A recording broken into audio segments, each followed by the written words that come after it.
करने देंगे। मैं बहुत बहुत स्वागत आप सभी का। मैं हूं आपके साथ अमन चोपड़ा। कवर स्टोरी नंबर 1, कैसे देश में नारों पर धर्म युद्ध छिड़ गया। आई लव मोहम्मद के जवाब में आई लव महादेव के नारे लगने शुरू हो चुके हैं।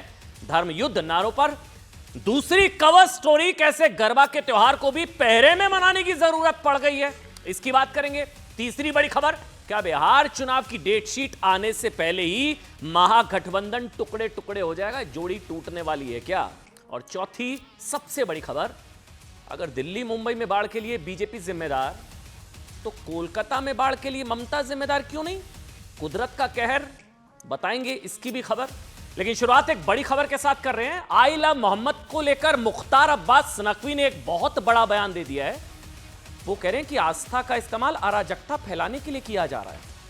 बहुत बड़ी स्टेटमेंट है मुख्तार अब्बास नकवी की। वो कह रहे हैं कि अराजकता के लिए आस्था और पहचान का इस्तेमाल किया जा रहा है। आस्था को अराजकता का उपकरण बनाना अस्वीकार्य है।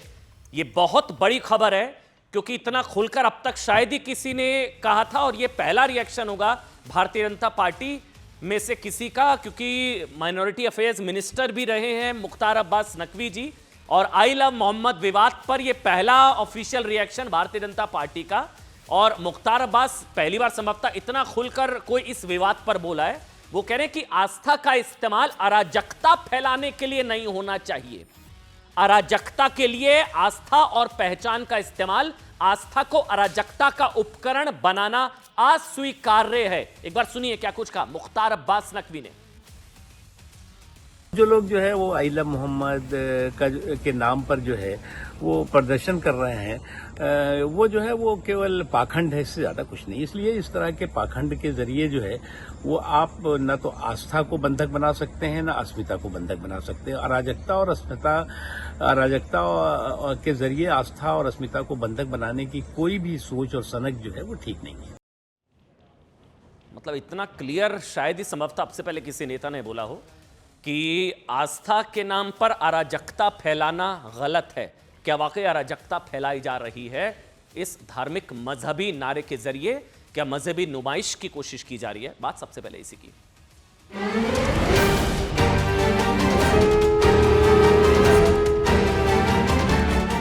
संविधान में फंडामेंटल राइट है, इसको आप कैसा छीन सकेंगे किसी से। और ये क्या बात है कि नया पोस्टर कैसा लगाया।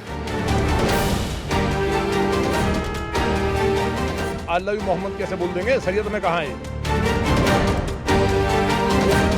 हर जगह आई लव मोहम्मद के नाम पर जो बैनर लगाए जा रहे हैं या जो लोग नारे लगा रहे हैं उनको गिरफ्तार किया जा रहा है। शांति की भाषा इनको नहीं समझ में आता तो शासन को समझाना चाहिए, और अगर जरूरत पड़े तो इस देश के 100 करोड़ लोगों को आगे आकर ऐसे लोगों को मुंह तोड़ जवाब देना चाहिए। मेरी समझ में नहीं आता ना, ये 3 अल्फाज लिखने पे ये गिरफ्तारी की वजह कैसे बनती है। जय श्री राम जबरदस्ती लोगों से बुलवा के वो ऑफेंस नहीं है, वो गुनाह नहीं, वो गलती नहीं है। तो आई लव मोहम्मद सल्लल्लाहु अलैहि वसल्लम कहना, ये तो मुझे जो कार्रवाई कर बैठे उसकी काशीपुर का पूरा मुस्लिम समाज निंदा कर। और हमने कप्तान साहब से मिलकर यही कहा है कि आज से 2 दिन पहले रात में जो ये घिनौना कांड हुआ है, इसकी हम घोर शब्दों में निंदा करते हैं। आज तक काशीपुर में ऐसा कभी कोई माहौल खराब होने की बात इस मुस्लिम समाज के जो लोग लोकल रहने वाले उन्होंने कभी नहीं। वो सब लोग सभी समाज के साथ मिलकर रहने का काम करते हैं।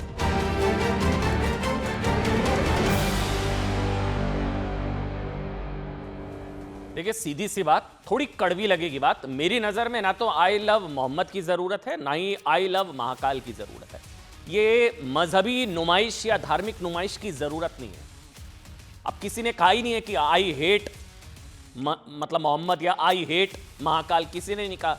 तो फिर ये आई लव मोहम्मद या आई लव महाकाल ये दिखाने की क्या जरूरत है? ये देश भर में इसकी जरूरत क्या है? इसे ही तो मतलब ये तो मजहबी नुमाइश होता है ना। वैसे कहते हैं कि धर्म किसी का भी बहुत ही पर्सनल मैटर होता है।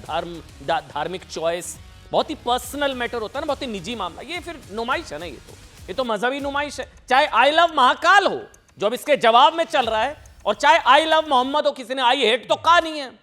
और नवरात्र से आप शुरू कर रहे हैं इस चीज को।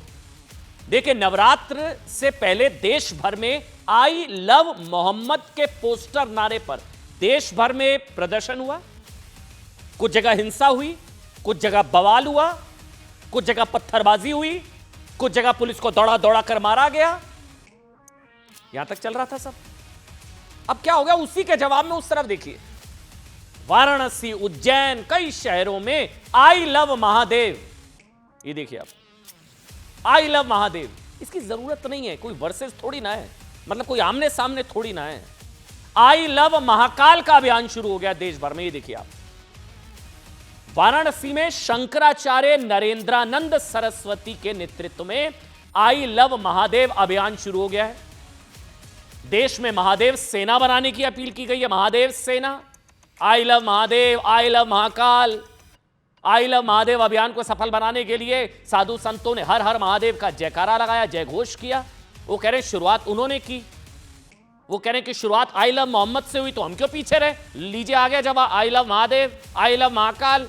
उज्जैन में, वाराणसी में यह अभियान शुरू हो गया, कैंपेन चल रहा है, नारे पोस्टर प्रिंट हो रहे हैं, बनाए जा रहे हैं, होर्डिंग्स लग रहे हैं। अच्छा, गरबा पंडालों में आई लव महाकाल का जय घोष हो रहा है साहब। इसके अलावा सोशल मीडिया पर कई दिनों तक, वो तो आप देख ही रहे थे कि आई लव मोहम्मद ट्रेंड होने के बाद, ट्रेंड होने लगा था ये, अब आई लव राम ट्रेंड होना शुरू हो गया है। I love Mahadev, I love Mahakal, I love Ram. कई सोशल मीडिया पोस्ट में कहा जा रहा है कि अगर एक धर्म के लोग आई लव मोहम्मद के नाम पर एकजुट हो रहे हैं, तो हमें भी श्री राम के नाम पर एकजुट होना होगा। इसकी जरूरत कहां से, शुरुआत क्यों हुई, किस लिए हुई, ये सब मैं आपको आज बताऊंगा कि ये जो कैंपेन शुरू हुआ नवरात्र के साथ आई लव मोहम्मद, ये क्यों हुआ, किस लिए हुआ। मतलब आप कुल मिलाकर ये समझिए, देश में ना एक नए तरह का विवाद, या आप इसको कह सकते हैं धर्म युद्ध जैसी स्थिति उत्पन्न करने की कोशिश हो रही है। क्योंकि कई लोगों को ये लगता है साहब कि आई लव मोहम्मद के नाम पर देश में एक तरह के मजहबी शक्ति प्रदर्शन की कोशिश हो रही है। शक्ति प्रदर्शन, एक साथ 10 राज्य, 30-30 शहर में एक साथ कैंपेन, कुछ जगह हिंसा, मारपीट, पत्थरबाजी। वहां काशीपुर में तो पुलिस वाले को दौड़ा दौड़ा कर मारा था। इसका जवाब देने की जरूरत है, कुछ लोग कहते हैं। अब इसी में क्या, देखिए अब वाराणसी में क्या हुआ है, आई लव महादेव अभियान की शुरुआत करने वाले साधु संतों का कहना है कि ये चुनी हुई सरकार के खिलाफ एक बहुत बड़ी साजिश है।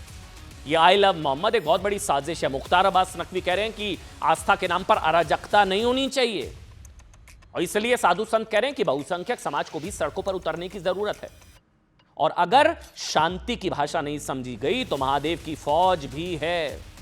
यानी कि पिछले कुछ दिनों में आई लव मोहम्मद के नाम पर प्रदर्शनों के अलावा देश के कई शहरों में जो जगह जगह हिंसा हुई, उपद्रव हुआ, फिर बुलडोजर भी आया था काशीपुर में, धामी जी, उत्तराखंड, आगजनी हुई, तोड़फोड़ हुई, उन्नाव में सर तन से जुदा के नारे लगे, सब कुछ हुआ, तनाव बढ़ा, और इसने तनाव बढ़ाया। कई हिंदू धर्मगुरु इसे बहुसंख्यक समाज की सुरक्षा से जोड़ रहे हैं। आई लव मोहम्मद को लेकर हो रहे विरोध प्रदर्शनों को हिंदू समाज को वो लोग चुनौती बता रहे हैं। सुनिए, तो इनका एक ही मकसद है, इस देश का अमन चैन माहौल खराब करना और चुनी हुई सरकार को अस्थिर करना। ये आई लव मोहम्मद वालों का उद्देश्य, कुछ इनपुट जो मिल रहे हैं उसका उद्देश्य यही है कि ज़रूरत पड़े तो अधिक से अधिक मात्रा में बाहर निकलें। त्रिशूल है, गुरु गोविंद सिंह की कटार है, रानी लक्ष्मीबाई की तलवार है। ये हमारे परस्पर प्रामाणिक पुरातन हथियार रहे हैं, और इनको लेकर अपनी शक्ति को हम तो नहीं प्रदर्शित करना चाहते हैं, लेकिन अगर शक्ति शांति की भाषा इनको नहीं समझ में आता तो शासन को समझाना चाहिए, और अगर ज़रूरत पड़े तो इस देश के 100 करोड़ लोगों को आगे आकर ऐसे लोगों को मुंह तोड़ जवाब देना चाहिए। किसी को कोई मुंह तोड़ जवाब देने की जरूरत नहीं है, कानून अपना काम करेगा। ये उकसाने वाली भड़काऊ भाषा का इस्तेमाल किसी को नहीं करना चाहिए, दोनों तरफ से, यहां से भी हो रहा है और वहां से भी हो रहा है। मतलब आप समझिए बहुत ही डेंजरस सिचुएशन पैदा हो गई है। I love Mohammad, I love Mahakal, I love Mohammad और आई लव महादेव को लेकर एक ना टकराव की स्थिति पैदा करने की कोशिश की जा रही है। कुछ वेस्टेड इंटरेस्ट हो सकते हैं जिनको देश में शांति पसंद नहीं आ रही है। नवरात्र के त्योहार चल रहे हैं, नवरात्र शुरू होते ही शुरू हो गया आई लव मोहम्मद। आप कहिए ना साहब, किसने मना किया है आपको और इसकी जरूरत क्यों पड़ी? अच्छा, दोनों ही पक्षों के लोग आक्रामक हो रहे हैं, एक तरफ की बात नहीं, दोनों ही पक्ष, और तनाव बढ़ाने वाली चीज है।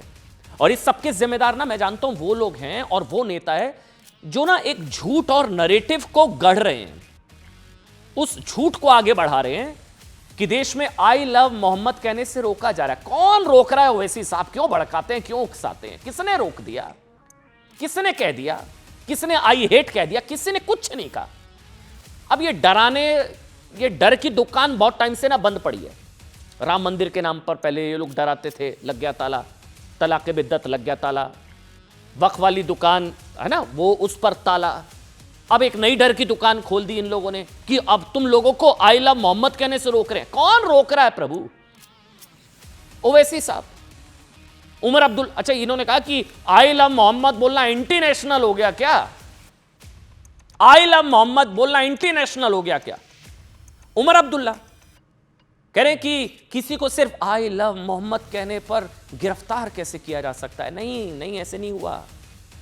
पढ़कर आइए, देखिए क्या हुआ क्या नहीं हुआ देश के अंदर। थाने पर हमला हुआ काशीपुर में, उन्नाव में सरतन से जुदा की नारेबाजी हुई, उपद्रव हुआ, हिंसा हुई, पत्थर चले, उन लोगों को अंदर किया और उनका धर्म से कोई लेना देना थोड़ी ना होता है। आप लोग फेक न्यूज फैला रहे हैं, जबरदस्ती आग लगाना चाह रहे हैं, अराजकता फैलाना चाह रहे हैं। यही मुख्तार अब्बास नकवी ने कहा कि कुछ लोग आस्था के नाम पर अराजकता बढ़ा रहे हैं, क्योंकि हिंदू भी तो अपने देवताओं को लेकर ऐसा कहते हैं, वो उमर अब्दुल्ला कह रहे हैं। अच्छा, असद ओवैसी ने कहा कि आई लव मोहम्मद पोस्टर पर रोक धार्मिक स्वतंत्रता, इनको आर्टिकल 25 का उल्लंघन नजर आ रहा है कि ये रोका जा रहा है। एक वो भड़काऊ मौलाना तौकीर रजा, वो तो प्रशासन को चैलेंज दे रहा है, धमकी देते हुए कह रहा है कि 26 सितंबर को बड़े प्रदर्शन का ऐलान किया है। इसको इसकी गली में कोई नहीं पूछता, इस भड़काऊ मौलाना को इसकी गली में कोई नहीं पूछता। ये 26 तारीख को जो प्रदर्शन, बड़े प्रदर्शन का ऐलान कर रहा है, तौकीर रजा ने कहा कि हिंदुस्तान के मुसलमान को बेबस और लाचार बनाने के लिए आई लव मोहम्मद कहने पर एफआईआर हो रही है। कुछ नहीं है ऐसा। सच क्या है अब मैं आपको बताता हूं। सच यह है कि देश में किसी भी जगह, नोट करिएगा, किसी भी जगह आई लव मोहम्मद कहने पर कोई एफआईआर नहीं हुई है। ये सब फेक न्यूज फैला रहे हैं सारे लोग। आई लव मोहम्मद कहने पर कोई एफआईआर नहीं हुई है। ये आप लोगों को डरा रहे हैं, उकसा रहे हैं, भड़का रहे हैं। एसी कमरे में बैठकर आप लोगों को सड़कों पर उतारते हैं ये नेता। बल्कि कानून तोड़ने वालों के को लेकर मामले दर्ज हुए हैं, जिन्होंने लॉ, ये देखिए है ना, पुलिस वाले को दौड़ाकर मारा था, सरतन से जुदा की नारेबाजी हुई थी। इसका तो किसी धर्म विशेष से कोई नाता नहीं होना चाहिए, और इनको कौन बचाएगा? देश में मुसलमानों को भड़काने के लिए कहा जा रहा है कि आई लव मोहम्मद लिखना अपराध हो गया। सच ये नहीं है। सच ये है कि कार्रवाई नए कार्यक्रम की स्थापना और सांप्रदायिक अशांति को लेकर हुई। वाराणसी में आई लव महादेव अभियान शुरू करने वाले साधु संत अब कह रहे हैं कि आई लव मोहम्मद के नाम पर देश में अशांति फैलाने की कोशिश हो रही है, और इसके लिए वो कह रहे हैं फॉरेन से फंडिंग आ रही है। सब टूल किट है, प्लान्ड तरीके से अचानक जागे, अचानक से ये लोग 5 तारीख को कानपुर का मामला, 19 मतलब 15 दिन गायब, अचानक से नवरात्र से पहले आई लव मोहम्मद शुरू हो गया। ये सब टूल किट है, फॉरेन फंडिंग हो रही है देश में माहौल खराब करने के लिए। ऐसा था साधु संतों का कहना। कह रहे यही वजह है कि घटना 5 सितंबर की है। पूरे देश में बवाल नवरात्रि से ठीक पहले मचाया गया। अच्छा, आई लव मोहम्मद को लेकर देश भर में जो प्रदर्शन हो रहे हैं उसका ट्रिगर पॉइंट आप जानना चाहेंगे ना। अचानक क्या हुआ? अचानक से प्यार का इजहार, अचानक से क्यों आई लव मोहम्मद? तो वो तो अच्छी बात है, करिए, लेकिन अचानक ट्रिगर पॉइंट क्या है आप जानते हैं? 5 सितंबर को कानपुर की एक घटना, एक बहुत छोटा सा मामला था। मुस्लिम समुदाय के जुलूस में शामिल लोगों ने दूसरे समुदाय के इलाके में आई लव मोहम्मद लिखे पोस्टर लहराए, थोड़ा टकराव हुआ, पुलिस आई, कार्रवाई की, विरोध हुआ। सांप्रदायिक तनाव की स्थिति देखकर पुलिस ने पोस्टर हटवा दिए। सेंसिटिव था मामला, लॉ एंड ऑर्डर पुलिस देखती है।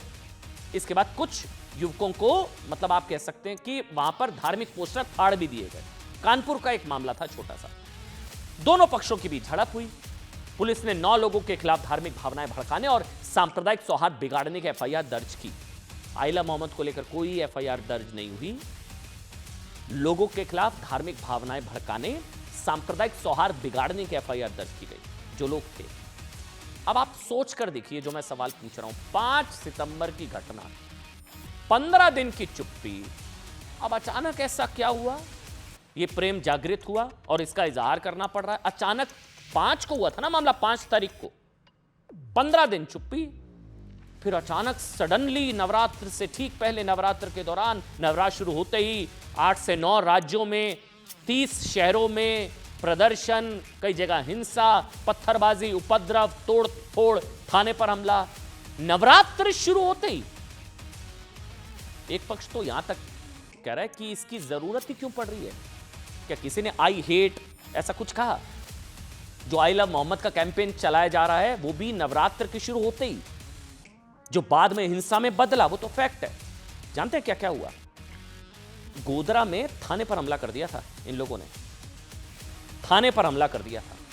उत्तराखंड के काशी में पुलिस वाले को दौड़ा, एएसआई जोशी नाम था उनका, एएसआई जोशी, उनको दौड़ा दौड़ा कर पीटा गया था। यूपी के उन्नाव में सर तन से जुदा के नारे लगे थे, लेकिन खुद को सेकुलर और गंगा जमनी तहजीब का ब्रांड एम्बेसडर बताने वाले किसी नेता ने अब ये समझाने, ये और उकसा रहे हैं, किसी ने समझाने की कोशिश नहीं की कि ये आरोप सिर्फ एक अफवाह है कि आई लव मोहम्मद कहने पर किसी को रोका जा रहा, किसी को नहीं रोका जा रहा। कानपुर में जिन लोगों पर एफआईआर हुई उसकी वजह सांप्रदायिक तनाव भड़काने के आरोप थे, ना कि आई लव मोहम्मद के पोस्टर लगाने। लेकिन उमर अब्दुल्ला और ओवैसी साहब कह रहे हैं कि आई लव मोहम्मद कहना एंटी नेशनल होगा क्या, रोका जा रहा है हम लोगों को, या आपकी धार्मिक आज़ादी, आर्टिकल 25 ना जाने क्या क्या। साध्वी प्राची जैसी हिंदुवादी नेताओं को यह आरोप लगाने का मौका मिला कि देश में ये ना एक नया तरह का जिहाद छेड़ने की कोशिश है। ये कह रही हैं साध्वी प्राची, सुनिए। से लेना चाहिए, विशेषकर उत्तर प्रदेश में भारतीय जनता पार्टी को, क्योंकि कुछ भी हो सकता है। ये लोग बाज नहीं आ सकते, ये लातों के भूत कभी बातों से नहीं मान सकते। और जब जब हिंदुओं के त्योहार आते हैं तब तक इस तरह की ये कोई न कोई जिहाद चालू कर देते। सुनिए, हमको उन्होंने बताया है कि तुम्हारा ईमान उस वक्त तक मुकम्मल नहीं हो सकता जब तक कि तुम मोहम्मद सल्लल्लाहु अलैहि वसल्लम को अपनी दुनिया की हर चीज़ ज़्यादा नहीं चाहोगे। ये तुम्हारे ईमान का हिस्सा है। और आर्टिकल 25 में फ्रीडम ऑफ रिलीजन है, तो संविधान में फंडामेंटल राइट है, इसको आप कैसा छीन सकेंगे किसी से? और ये क्या बात है कि नया पोस्टर कैसा लगाया? और एक बड़ी खबर आपको बता दें, गरबे में गैर हिंदुओं की एंट्री को लेकर एक विवादित बयान दिया है जगतगुरु शंकराचार्य स्वामी नरेंद्रानंद सरस्वती ने। यह विवादित बयान है। उन्होंने कहा कि गरबा में गैर हिंदुओं को रोकिए, नहीं माने तो ठोकिए। मक्का में गैर मुसलमानों का प्रवेश नहीं तो गरबा में गैर हिंदुओं का प्रवेश क्यों? गरबा नृत्य में गैर हिंदुओं का प्रवेश बंद होना चाहिए। ये एक विवादित बयान है, ये ठीक नहीं है, हम भी इसको बिल्कुल ठीक नहीं मानते। उन्होंने कहा कि गैर हिंदुओं को रोकिए, नहीं तो ठोकिए। मक्का में गैर मुसलमानों का प्रवेश नहीं तो गरबा में गैर हिंदुओं का प्रवेश क्यों? रोकिए नहीं तो ठोकिए। गरबा नृत्य में गैर हिंदुओं का प्रवेश बंद होना चाहिए। बात अब इसी खबर की कर लेते हैं। मैं मक्का में विश्व का इस्लाम के अलावा कोई प्रवेश नहीं करता। तो भारत में चाहे रामनवमी हो, कृष्ण जन्माष्टमी हो, शिवरात्रि हो, या इस समय नवरात्रि का पावन पर्व चल रहा है, जिसमें हमारी गुजरात की प्रशस्त पुरातन सनातन गरबा नृत्य के रूप में जो रात्रिकालीन उसको आधार लेते हैं कृष्ण के महारास को, वो गरबा नृत्य करते हैं। तो उसमें कुछ विधर्मी विजाति प्रवेश कर हमारी आस्था, अस्मिता, मातृशक्ति, बालक बालिकाओं को छेड़खानी का काम करते हैं। तो ऐसे विजाति विधर्मियों को 100% उन कार्यक्रमों में प्रवेश रोका जाना चाहिए।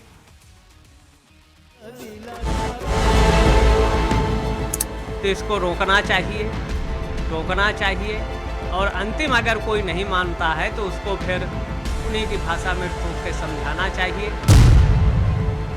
नवरात्रि के मौके पर मुझे मेरे इलाके में रोज़ाना कहीं न कहीं न्योता है। मैं अपने उन भाइयों के बुलाने पर ज़रूर जाऊंगा वहाँ पर। ये लातों के भूत कभी बातों से नहीं मान सकते। जब जब हिंदुओं के त्योहार आते हैं तब तक इस तरह की कोई न कोई जिहाद चालू कर देते हैं। कि भारतवर्ष की मूल परंपरा संविधान की धारणा को घात पहुंचाने वाले निर्णय उनका विरोध करना चाहिए। सनातनी उत्सव है तो गैर सनातनी को इस प्रकार का कोई प्रवेश का बनता भी नहीं है।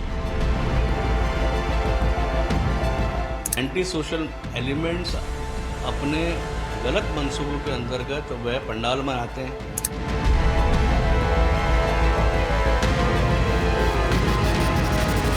वक्त बहुत ख़राब है।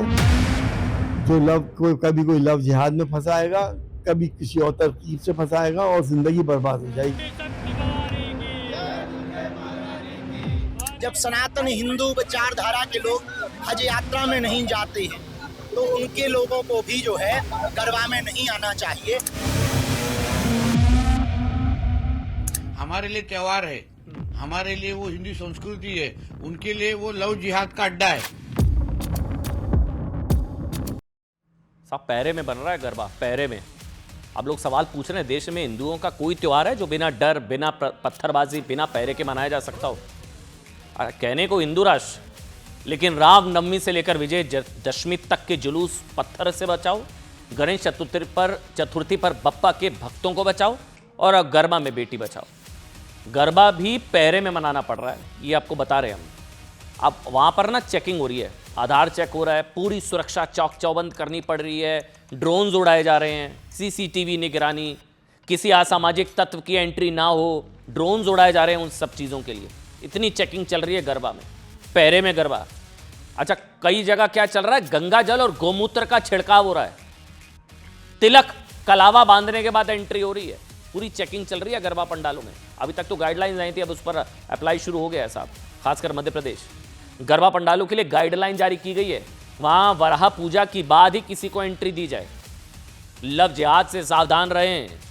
ये सब गरबा में उन लोगों की एंट्री रोकने के लिए जो मां दुर्गा की आराधना के लिए गरबा कार्यक्रम में सिर्फ मौज मस्ती, मनोरंजन और बेटियों पर बुरी नजर डालने के लिए जाते हैं, जैसा आरोप लगते हैं।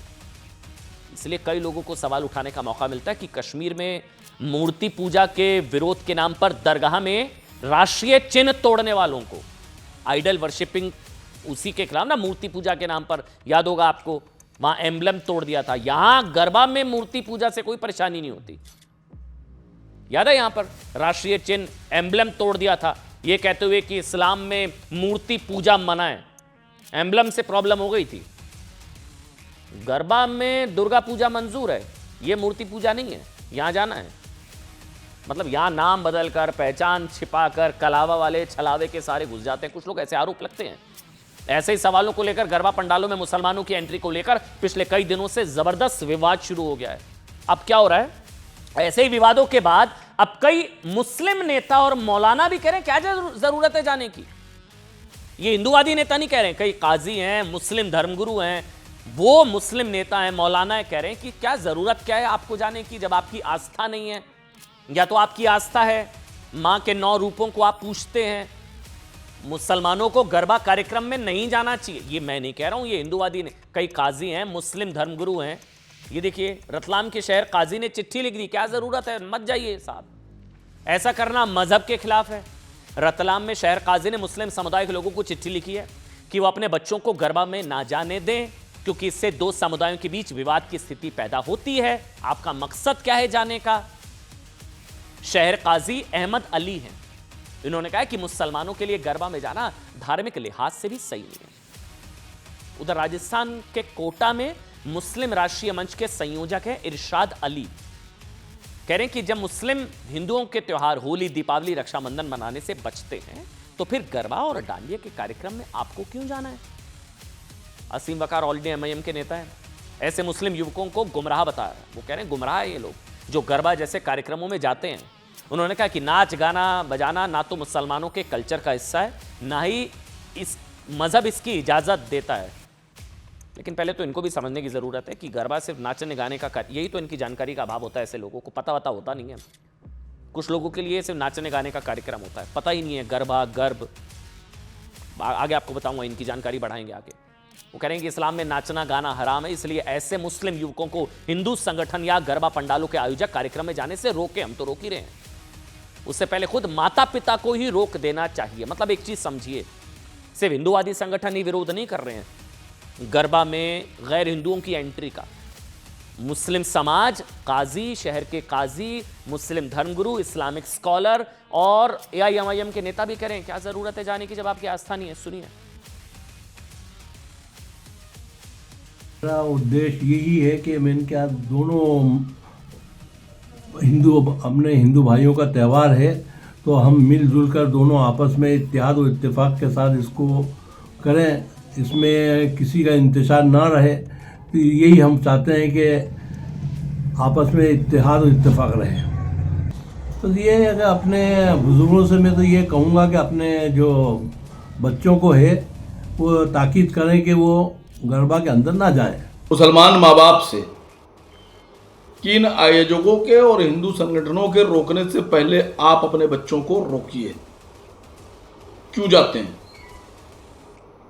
नाच गाना बजाना ना तो हमारे कल्चर का हिस्सा है और ना ही हमारा मजहब इन सब की इजाज़त देता है।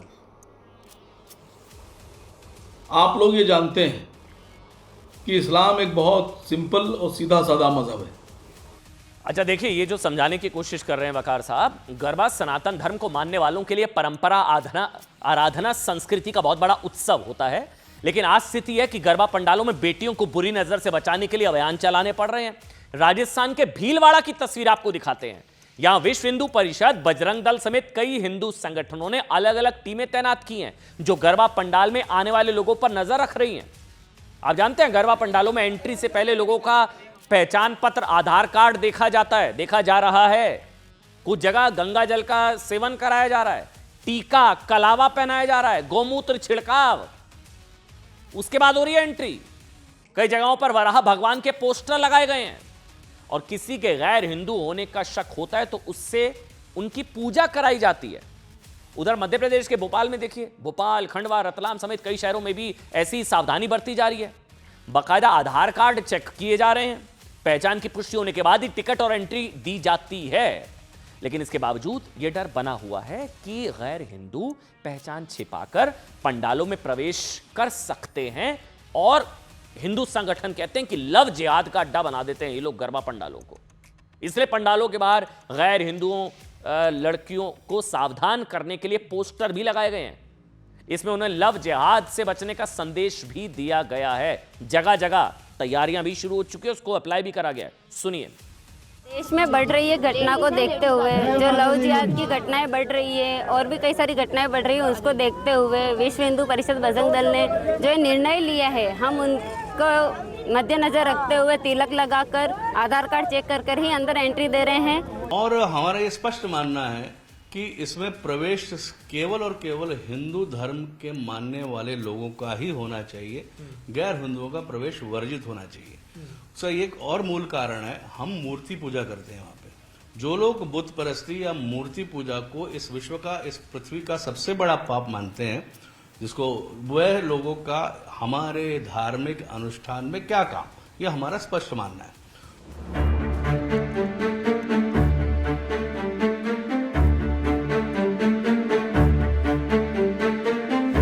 डेमोग्राफी चेंज करने की कॉन्स्पिरेसी देश में, महाराष्ट्र में चल रही है।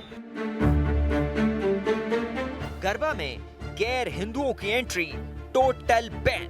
हमारे लिए त्योहार है, हमारे लिए वो हिंदू संस्कृति है, उनके लिए वो लव जिहाद का अड्डा है। कहीं गंगा जल, गोमूत्र का छिड़काव, गंगा जल का छींटा दे रहे हैं, माथे पे तिलक लगा रहे हैं, कलावे भी बांधना चाहिए। तो कहीं टीका कलावा टेस्ट से एंट्री। वक्त बहुत खराब है।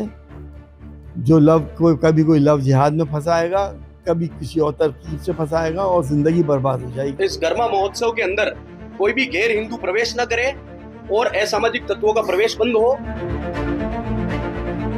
गरबा में गैर हिंदुओं की एंट्री रोकने के लिए देश के कई गरबा पंडालों में नए नए नियम लागू किए गए हैं। कहीं गौमूत्र का छिड़काव या गौमूत्र पिलाकर एंट्री दी जा रही है, तो कहीं टीका और कलावा बांधना जरूरी कर दिया गया है। गरबा पंडालों में उन्हीं लोगों को प्रवेश दिया जा रहा है जिनके पास पहचान पत्र है। राजस्थान के भीलवाड़ा में इस गरबा पंडाल के बाहर पहले ही नोटिस लगा दिया गया कि गैर हिंदुओं को पंडाल के अंदर एंट्री नहीं दी जाएगी।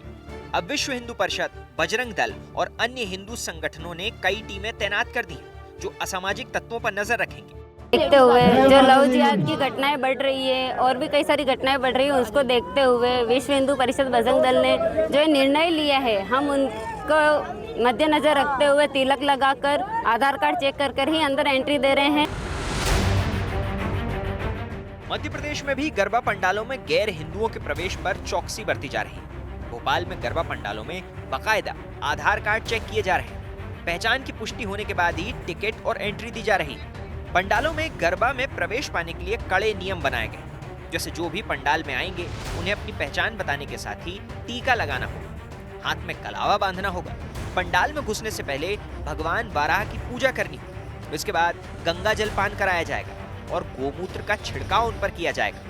इन शर्तों को पूरा करने के बाद ही किसी भी व्यक्ति को गरबे में शामिल होने की इजाजत दी जाएगी। हिंदू संगठनों के मुताबिक ऐसा करने की जरूरत इसलिए पड़ी क्योंकि पिछले कुछ वर्षों में गरबा पंडालों में छेड़छाड़, माहौल बिगाड़ने और लव जिहाद जैसे मामले तेजी से बढ़े हैं। एंटी सोशल एलिमेंट्स अपने गलत मंसूबों के अंतर्गत वह पंडाल में आते हैं, वह अपनी बहन बेटियां को लाते नहीं हैं, अकेले आते हैं। और इनके मंसूबे भी इससे पूर्व जो नवरात्रि उत्सव हुए, इस कई ऐसे झड़प हुए हैं, कई बार उनको खुद को भी पीटना पड़ा है हमारे कार्यकर्ताओं को। हमको ये अच्छा नहीं लगता, परंतु ऐसी हरकतें न करें। हमारा यही सभी आयोजकों से निवेदन है, आईडी कार्ड यानी आधार कार्ड देखें, हाथ में कलावा हो, मस्तिष्क में टीका हो, ऐसे हिंदुओं को ही प्रवेश दिया जाए। सनातनियों का उत्सव है, सनातनियों का त्यौहार है। सनातनियों के उत्सव और त्यौहार में अगर कोई गैर सनातनी प्रवेश करता है और वहाँ कई जगह ऐसी हरकतें हैं कि शिकायत आती है कि वह कोई मनोरंजन के लिए, कोई मौज शौक के लिए आ जाता है, कोई बहन बेटियों को परेशान करने आ जाता है, तो ऐसी प्रवृत्ति के व्यक्ति को तो प्रवेश करना ही नहीं चाहिए। गरबा में एंट्री के लिए हिंदू संगठनों की तरफ से कड़े ऐलान के बाद अब मौलाना भी मुस्लिम युवकों से अपील कर रहे हैं कि वो गरबा आयोजनों में शामिल ना हो। एमपी के रतलाम में शहर काजी ने मुस्लिम युवकों को चिट्ठी लिखी है कि वो गरबा कार्यक्रमों से दूर रहें ताकि समाज में विवाद की स्थिति न बने। उधर मुंबई के मलाड में भी गरबा पंडालों के बाहर चेकिंग की जा रही है। यहाँ गरबा पंडालों के बाहर पोस्टर लगाए गए हैं जिनमें लड़कियों को लव जिहाद से सावधान रहने की चेतावनी दी गई।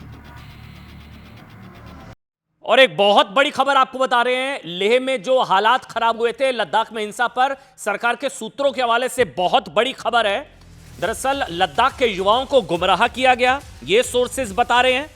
और ये सिचुएशन अपने आप नहीं खराब हुई जब बीजेपी दफ्तर को वहां पर आग लगा दी गई, सीआरपीएफ की गाड़ी को वहां पर फूंक दिया गया, कई युवा वहां पर सड़कों पर उतरे। दरअसल युवाओं को बरगलाया गया। सोनम वांगचुक जो भूख हड़ताल पर थे, उनके पर्सनल एम्बिशन और उनकी जो निजी महत्वाकांक्षाओं की वजह से वो भूख हड़ताल पर थे और उसके बाद उन्होंने अचानक भूख हड़ताल खत्म कर दी, लेकिन तब तक स्थिति बहुत ज्यादा बेकाबू हो चुकी थी। मेरे साथ भारतीय जनता पार्टी से प्रदीप भंडारी इस वक्त ऑनलाइन पर मौजूद हैं।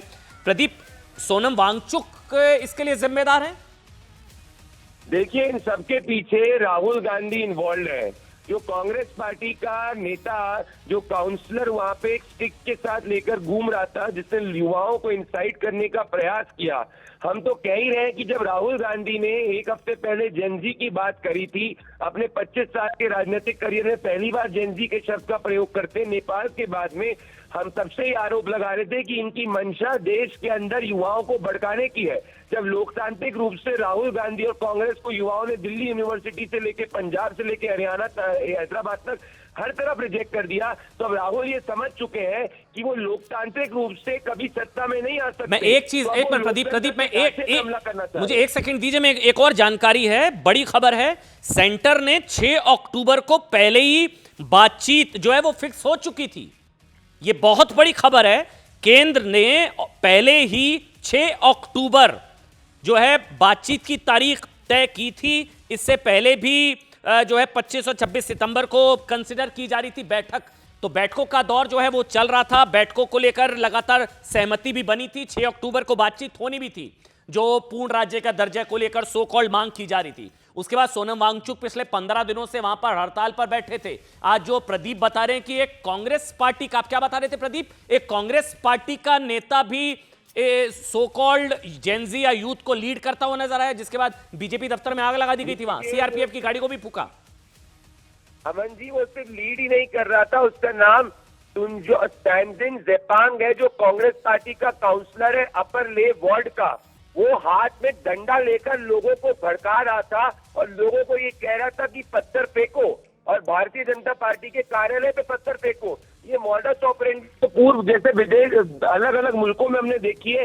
राहुल गांधी से मोटिवेट होके ये क्या करने का प्रयास कर रहे हैं, तो अराजकता फैलाने का प्रयास कर रहे हैं। और हम तब से ही कह रहे हैं कि राहुल गांधी देश के लोकतंत्र के लिए सबसे खतरनाक व्यक्ति है। ये एक मिनट प्रदीप, वो तस्वीर इस वक्त मैं अपने मोबाइल पर दिखा रहा हूं, आप बताएंगे इसके बारे में क्या बता रहे हैं आप? ये कौन है? ये कांग्रेस का ये पार्षद, इस व्यक्ति का नाम है स्टैंजिंग जेपांग। ये कांग्रेस पार्टी का काउंसलर है, पार्षद है अपर ले वार्ड का। तो अगर आप ध्यान से देखेंगे कि उसके हाथ में एक काले कलर का डंडा है, और राइट पे उसके हाथ में एक लाल की कोई चीज है जो रख रहा है। और ये व्यक्ति जो है, अगर आप उसके साथ में कई वीडियोस हमको हमारे कार्यकर्ताओं ने वहां भेजे जहां लोगों को उकसा रहा है कि आप भारतीय जनता पार्टी के कार्यालय पे पत्थर फेंको। तो मैं आपसे पूछ रहा हूँ अमन जी की जब से ऐसा कैसे हो गया कि एकदम से सोनम वांगचुक को ने अपने भूख हड़ताल बंद कर दी, एकदम से हाथ में पत्थर आ गया, एकदम से कांग्रेस का काउंसलर आ गया? प्रदीप मुझे एक चीज समझाइए, ये आप बता रहे कांग्रेस का पार्षद जो भड़का रहा है, इसके हाथ में ये देखिए हथियार भी है। हाँ, ये रहा, इसके हाथ में लंबा सा काला सा हथियार भी है। और हम देख रहे हैं कि वहां सीआरपीएफ की गाड़ी को फूंक दिया गया, बीजेपी दफ्तर को फूंक दिया गया, युवाओं को भड़काया गया, बरगलाया गया, उकसाया गया। लेकिन कांग्रेस की एंट्री कैसे? तो सोनम वांगचुक सो कॉल्ड अपनी मांगों को लेकर थे भूख हड़ताल पर, तो कांग्रेस की एंट्री कैसे? पूर्व में अगर आप देखेंगे कि सोनम वांगचुक को राहुल गांधी का कई बार साथ मिला हुआ है। जब पूर्व में भी सोनम वांगचुक जो है इस तरीके का उनने एक हड़ताल करने का प्रयास किया था, तो कांग्रेस पार्टी का आईटी सेल, कांग्रेस के कई नेताओं ने उनके पक्ष में ट्वीट किया था। तो पूर्व में भी उनको वैचारिक रूप से कांग्रेस से समर्थन मिलता हुआ आया है, और वो वैचारिक रूप से कांग्रेस पार्टी का पूरा आईटी सेल उनका समर्थन करता आया है। अब जब ये सामने आ चुका है कि कांग्रेस का काउंसलर सोनम वांगचुक के प्रोटेस्ट के अंदर भड़काने का प्रयास कर रहा है और वेपन्स लेके प्रयास कर रहा है, तो ये सब कोई कोइंसिडेंस नहीं है, ये सब प्री प्लान तरीके से हुआ है। और राहुल के जेंजी वाले पोस्ट से कैसे जोड़ रहे हैं आप? ये राहुल का जेंजी वाला पोस्ट, उससे भी कनेक्शन है कुछ? क्योंकि सोनम वांगचुक कह रहे हैं अपने वक्तव्य के अंदर कि जेंजी के अंदर इतना गुस्सा है, जेंजी भड़क गया। राहुल गांधी जेंजी को कहते हैं कि भाई सड़क जो जेंजी जो है वो लोकतंत्र को बचाने का प्रयास करेगा, और राहुल उसके हमने और जस्ट नेपाल के बाद में कहते हैं, और राहुल ने पूर्व में कहा है कि he wants to fight the Indian state, वो भारत के लोकतंत्र के खिलाफ लड़ना चाहते हैं। तो अगर कोई व्यक्ति जब भारतीय स्टेट के खिलाफ लड़ना चाहता है, जेंजी को उकसाने का प्रयास कर रहा है, सड़क पे लोग अगर वेपन्स लेके आ रहे हैं उसको जस्टिफाई कर रहा है, सामने पोस्टर बॉय के रूप में सो कॉल्ड एनजीओ के सोनम वांगचुक को ला दिया गया है। ये तो वही मॉडस ऑपरेंडी है जो विदेश के बाकी जगहों में हमने देखी है। ये देश की अखंडता के खिलाफ जो है ये षड्यंत्र करना चाहते हैं, क्योंकि ये लोकतांत्रिक रूप से जेंजी का सपोर्ट नहीं जीत पा रहे। लोकतांत्रिक रूप से तो जेंजी ने कह दिया कि वो राष्ट्रभक्तों के साथ में नहीं। लेकिन एक चीज जल्दी से प्रदीप, क्योंकि बहुत बड़ी खबर है ये, मुझे दोबारा से इसके बारे में जानना है। ये बताएंगे कौन है ये कांग्रेस, एक बार दोबारा से अगर आप बता दें कौन है ये कांग्रेस का नेता है? ये मेरे इस वक्त टीवी स्क्रीन पर है, उसके हाथ में लंबी सी रॉड है, ब्लैक कलर का कुछ हथियार है, और दूसरे हाथ में लाल रंग की कोई गेंद है, क्या है ये समझ नहीं आ रहा है। ये दूसरी तरफ जो है ये इसका नाम है स्टैंजिंग जेपांग। ये कांग्रेस का अपर ले वार्ड का काउंसलर है, और ये व्यक्ति जो है अगर आप ध्यान से देखेंगे इसकी पूर्व में राहुल गांधी के साथ में फोटो भी मौजूद है। जब राहुल गांधी जब लेह की यात्रा में गए थे तो राहुल गांधी के साथ में भी था। तो ये व्यक्ति राहुल गांधी के साथ में, इसकी फोटो भी है जो हम लोग जो हमारे पास में आई है। तो ये राहुल जब भी ले जाते हैं ये व्यक्ति वहां मौजूद रहता है। तो ये कांग्रेस का व्यक्ति कैसे एक शांतिपूर्ण प्रोटेस्ट के अंदर आ जाता है, तुरंत वो शांतिपूर्ण प्रोटेस्ट जो है वो हिंसक रूप ले लेता है। ये सब के पीछे एक षड्यंत्र है, और इन सबको वैचारिक समर्थन राहुल गांधी का मिल रहा है। अच्छा, एक और वीडियो भी आया है प्रदीप, ये कांग्रेस का काउंसलर है मानला दोरजे नोरबू, इसने भी कोई वीडियो रिलीज किया था जो बता रहा था कि वो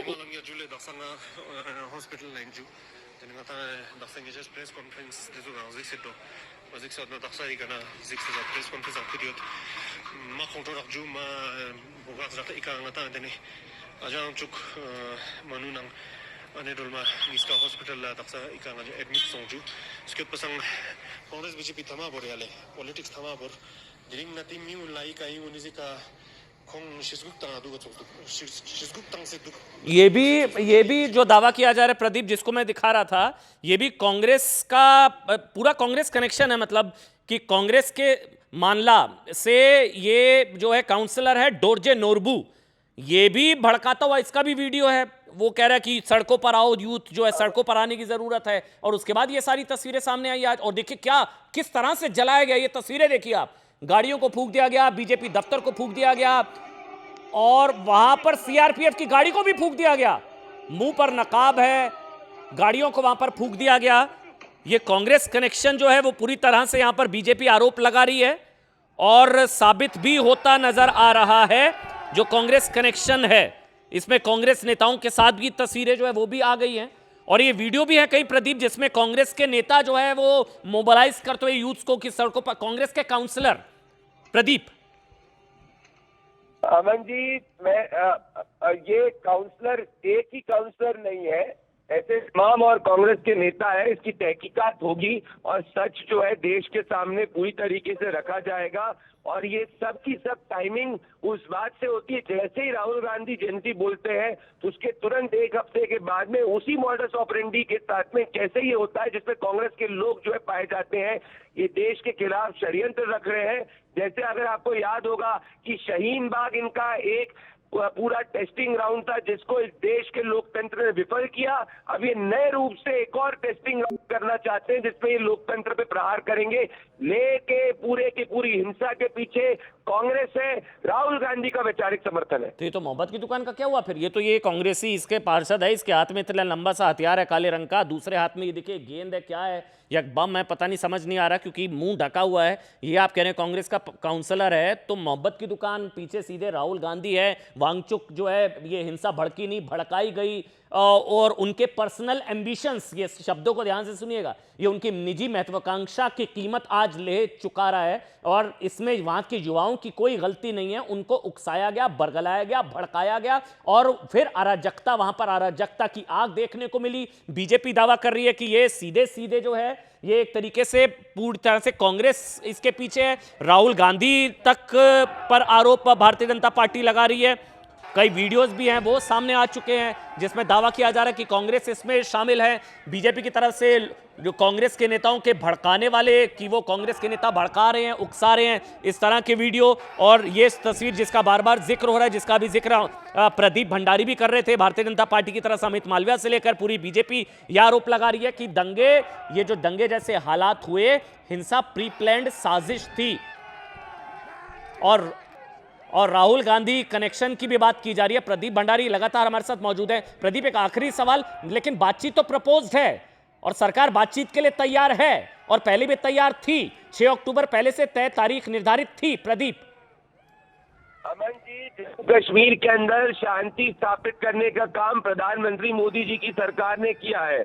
हम हर उस संगठन से बात करती है सरकार जो लोकतांत्रिक रूप से बात करना चाहती है, और इसीलिए अगर आप याद करिए ऐतिहासिक रूप से जम्मू कश्मीर में शांति स्थापित मोदी जी की सरकार ने करी है। परंतु जब से पता चला कांग्रेस पार्टी के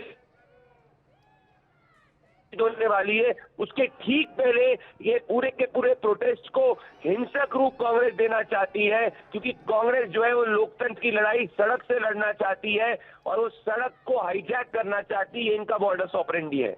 शुक्रिया प्रदीप भंडारी, पूरी खबर हम तक पहुंचाने के लिए। कांग्रेस के नेताओं का सीधा कनेक्शन, बीजेपी लगाते हुए आरोप